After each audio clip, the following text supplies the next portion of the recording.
Hi booktube, Aaron here. I hope you're doing all right. Today I've got a bit of a reading update for you, and it's going to be a Remember December reading update. So two of the three books that I want to talk about are rereads, and one of them was the other one was then sort of caused by sort of following on from one of those rereads. Um, and so Remember December is an event that I'm co-hosting. I'll have everybody else who's hosting it down below. A lovely bunch of people, and it's really just encouraging you to reread during the month of December. We've got a few prompts to help you. I'll try to remember to put them down in the description as well. Just to direct things if you find that helpful, and I've certainly found it helpful. And one of the prompts that we had was to reread a book to find out how you really feel about it. Either a book you enjoyed or a book that you didn't enjoy. And I decided to go with one I didn't enjoy. And really, it was just a book that I felt a little let down by. And really, when looking back and examining it, I think I had some rather unfair and inaccurate expectations for what the book was going to be like. So I really only disappointed myself. And so I thought I'd give it another go now that I've read it once before. I know what it's going to be like, what's going to happen, what kind of a book it is. So can I, without those expectations, can I enjoy it for the book it really is? And that's The Hearing Trumpet by Leonora Carrington. And I must say I did enjoy it a fair bit more. So it's slightly risen in my estimation. And it's the story of a 94-year-old woman. Her name is Marion Leatherby, which is a very kind of Wallace and Gromit kind of name. And the hearing trumpet from the title is a gift that she's given by one of her friends because she's deaf. And when she first uses it at home, she's listening in on her family who she's living with to find out that they're fed up with her and they want to get rid of her. And she's put in this old people's home that's really strange, run by this really odd religious order. Yeah, things get really weird from there. There's a story within a story with this really rather dark and enigmatic abbess in the 18th century. And she's still kind of a figure that has effects in the present day of the story. And there are all these sort of strange creatures that by the end are eventually released and wreak havoc on the world. So it's a really odd book. It gets quite apocalyptic. But what's really quite interesting is that in a way we don't really need the protagonists, or at least the events of the book don't really need the protagonist. It kind of could be anyone, but I think she's just such an open character, and is just kind of up until the end she just kind of goes along with things and isn't terribly active. That she has all these hopes and aspirations, but doesn't really think she'll ever be able to do them and get there. And then everything around her just kind of happens. But she's our eyes and ears into this world. And yeah, it's really weird, but kind of sweet in its own weird way. So I did enjoy it a fair bit more. It is very odd, but quite fun. And the writing style is, I think it did bother me the first time round because I was expecting something a bit more like austere maybe. But actually it's really springy and fun and energetic. It really reminds me of Dodie Smith's writing style, if you've read any Dodie Smith. And so yeah, it is a fun book. I still don't think it's one of my favourite books of all time, but I did really enjoy it. And after reading the next book I'm going to talk about, I realised that the Hearing Trumpet, um, maybe not explicitly, but maybe implicitly, has a fair bit of Leonora Carrington's life in it, um, or is informed somewhat by her life. And so the next book I read was Down Below, again by Leonora Carrington. And this is a memoir about her own life and about some of the really awful things that happened to her during the Second World War. And you can sort of then see why the characters in the Hearing Trumpet act the way they do. So this is about her. You get a bit of a background into her early life. She's from a rather rich family. She rebels. She wants to be an artist. She goes to London, then to Paris, and then gets she's kind of welcomed into the surrealist movement, and she meets Max Ernst, and they fall in love. She kind of becomes his muse, and there's some rather sort of tricky things. I don't feel particularly fondly of the way many of the surrealists saw her and treated her, but she wasn't particularly treated badly by them. There were just some rather um, prickly details in just how she was perceived, I suppose. But she was, I think, relatively content um, in that kind of group and with her life with Max. They're living in the south of France, and he's painting. And I mean, she wants to paint, but she's being encouraged more into her writing, and so she's writing all these stories. And then the war breaks out. For whatever reason, Max Ernst goes up to Paris and is arrested, and he's put in a concentration camp. And then her life is then in turmoil, and various things happen. She starts acting, understandably very oddly, performing these rituals, because there's this thing all the way through where she she keeps talking about the macrocosm and the microcosm. So with one eye, she wants to be looking through the telescope, and with the other eye, she wants to be looking through the microscope.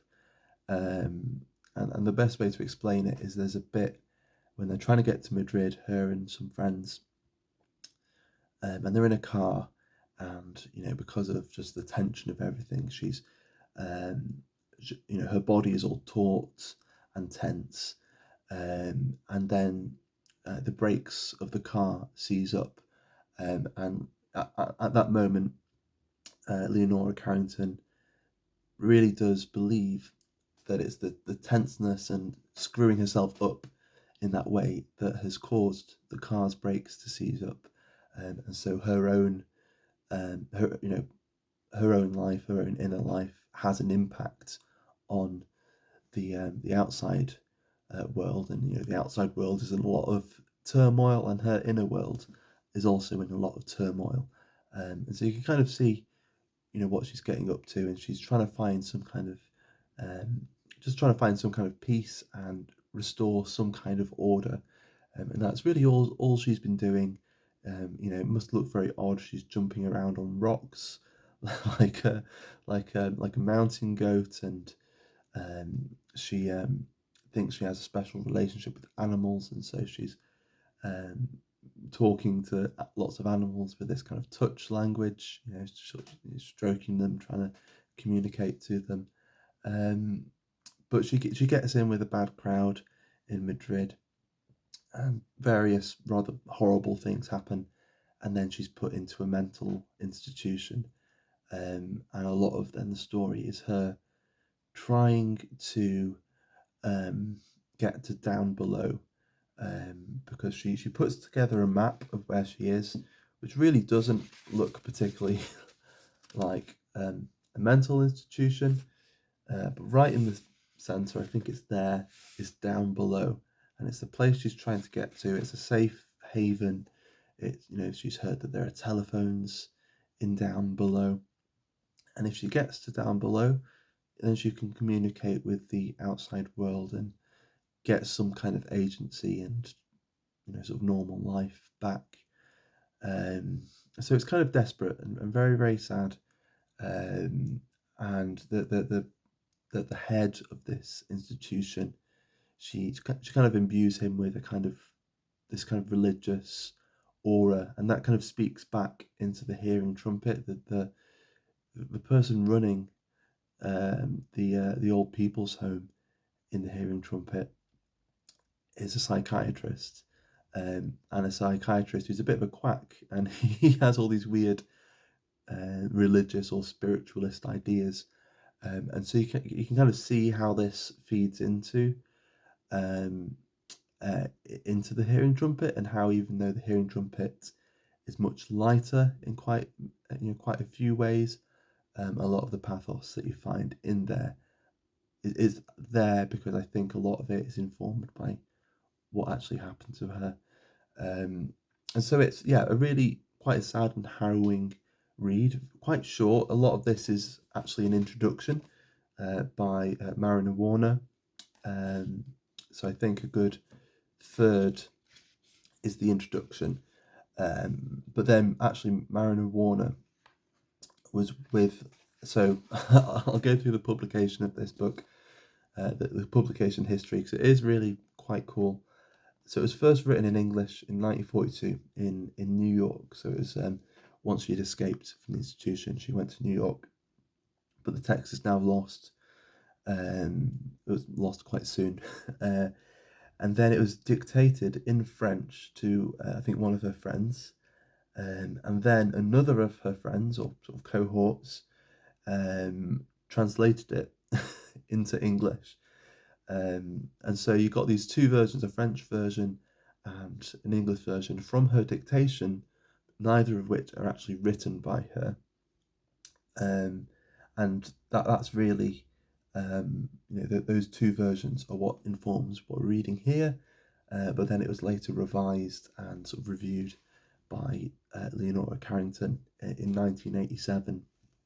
So a fair bit later. And some of it, there's a postscript that was told to Mariner Warner in 1987 as well. So there's that kind of oral feel to it, and it feels like it's being told to you. And it's certainly not as energetic as the hearing trumpet, not quite as light in its writing style. But I think her personality still comes through. And actually, I think from this and the hearing trumpet, you can kind of see that she's, at least for me, you do end up feeling quite a lot of sympathy for her. And, I certainly have quite an affection for her in a weird way. It's just, I think with a lot of people, when you read things and read multiple things by certain writers, you start to have a kind of relationship with them on the page, and you find certain writers that you enjoy spending time with. And even though that, it got off to a rocky start with my first try with the hearing trumpet, I think she has kind of become one of those writers for me. Probably not an all-time favourite writer, but certainly a writer that I have that kind of affection for. Very quickly, because that was a very rambly first part to the video with those two books, there's another reread. This was going with another prompt, which was to reread a book that you've basically forgotten. And I reread 4 Quartets by T.S. Eliot, and I can remember really liking this. So again, it's sort of rereading a book that you've loved and enjoyed in the past. But I can't remember many of the particulars, many of the details. I can just remember reading it quite quickly, and I don't know, just feeling a kind of peace, and it's kind of hard to describe, but I really enjoyed it, and definitely felt that I just read something really special, and so I decided to reread it really slowly. which I did with The Wasteland about just over a year ago.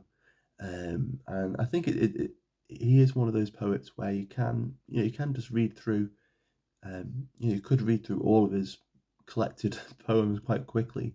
He didn't write a lot of poetry, but you can go through it really slowly and reread it. And so what I've been doing is I've been reading four quartets, and it's called four quartets because there are four parts to this book. So there's Burnt Norton, East Coker, the Dry Salvages. He's a bit pernickety about how you pronounce that word, and Little Gidding. And each of those is then split up into 5 sections, so you've got 4 quartets. And it's about time and your relationship to time, or his relationship to time. So it starts off, and he's, I think, trying to reconcile a kind of paradox, really. But it starts off, time present and time past are both perhaps presents in time future, and time future contained in time past. If all of time is eternally present, all time is unredeemable. And it's really quite hard to work out exactly what's going on in this poem, because it's T.S. Eliot and it's a little crazy. So I had a bit of help. I've got this reader's guide to T.S. Eliot, which is always rather one-sided, but helps kind of shoehorn you into the poem. So I went over, and this is by George Williamson. I went over to the section on 4 quartets, and I would read, one of the quartets, and then I'd go to the specific section for that in here, and then I would reread the section, and that was really helpful. A lot of it seems to be, so he's thinking about time, and he's thinking about timelessness, and he's thinking about becoming and about being, and you can't be being in time, you can only be becoming in time, because you're constantly changing. And another way he expresses this, and the way that Williamson helped me understand this, is that in the poem, passion is becoming, it isn't a being. It's trying to get to a place rather than being in a place. And so time, passion, and becoming are all bound up with each other, whereas love is being, and it's timeless, and it's kind of outside of time, and he's trying to reconcile these things together. And if I remember correctly, then the rose is becoming, and the fire, these two symbols, the fire is being. So that's kind of one aspect of the poem. But with all this going around in the background and giving you a migraine, he's also working in his own history, his own family's history, his own personal history. There's a bit, I'll see if I can find it, or I'll have to paraphrase it, where he's essentially saying he's just been writing and writing for years and hasn't really been able to get anything. Here we go. He says, "So here I am in the middle way, having had 20 years largely wasted, the years of the Ange du Guers." Sorry, I don't know. My pronunciation is terrible there.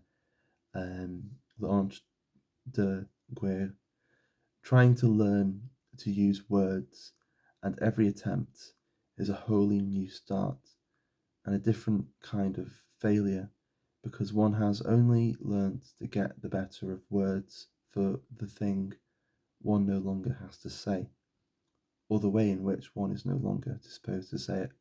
So he's been trying to learn to use words, and every attempt is a wholly new start and a different kind of failure, because one has only learnt to get the better of words for the thing one no longer has to say, or the way in which one is no longer disposed to say it. And so each venture is a new beginning, a raid on the inarticulate, with shabby equipment always deteriorating, in the general mess of imprecision of feeling, undisciplined squads of emotion. So you can see there, he's constantly, I suppose, becoming and re-becoming and caught in this loop of, I suppose, experience and inexperience, and having to start again constantly. And he just wants to be, I think, he just wants to exist and have peace. I don't know. That's kind of where I was going when I was reading it, and it's a really it just kind of it just chills you out when you're reading it, and I just really loved reading it very, very slowly. So that was 4 Quartets by T.S. Eliot. Before rereading it, I had the impression that it was probably the best thing he'd written, and I think that's still the case. I really, really enjoyed rereading 4 Quartets, and I got quite a lot out of it, I felt. And there we go, that's my update. I'm afraid it was quite a long one, so sorry if I've rambled on. I'll be concentrating now for the next few days on Anna Karenina and the House of Government. I've been chipping away at these over the last few weeks.